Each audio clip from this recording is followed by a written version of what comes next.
नमस्ते फ्रम रारा लेक। सम्पूर्ण नेपाली तन मनहरूलाई विजया दशमीको धेरै धेरै शुभकामना दिन चाहन्छु।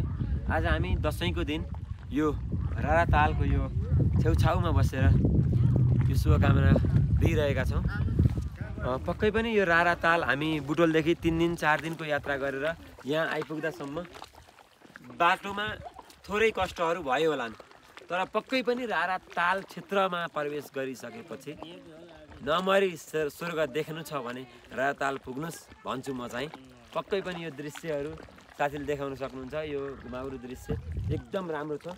रारा तालको क्षेत्रफल, रारा ताल 16 किलोमिटर क्षेत्रमा फैलिएको ताल हो। यसको गहिराई 169 मिटर रहेको छ भने यसको चौडाइ 3.2 किलोमिटर रहेको छ। यसको किम्वदन्ती अनुसार यो रारा ताल भएको क्षेत्रमा 5वटा गाउँ थियो अरे, 5वटा बस्ती गाउँ थियो अरे किम्वदन्ती अनुसार। त्यो सदियौँ पहिला एकजना भिक्षु भिक्षा माग्दै आउँदा यहाँ उहाँले भिक्षा नपाइसकेपछि आफूले बोकेको कमण्डलुबाट श्राप स्वरूप भिक्षा नपाएको श्राप स्वरूप आफूले बोकेको कमण्डलुबाट जल खन्याएपछि रारा तालको उत्पत्ति भएको भन्ने यहाँको किम्वदन्ती पनि रहेको छ। यो कुनै पनि हिमनदीबाट बगेर आएको, हिमालबाट बगेर आएको ताल होइन, आएर बसेको ताल होइन। यसको तल जमिनको तलबाट आफै नै पानी उत्पत्ति भएर यो ताल बनेको छ।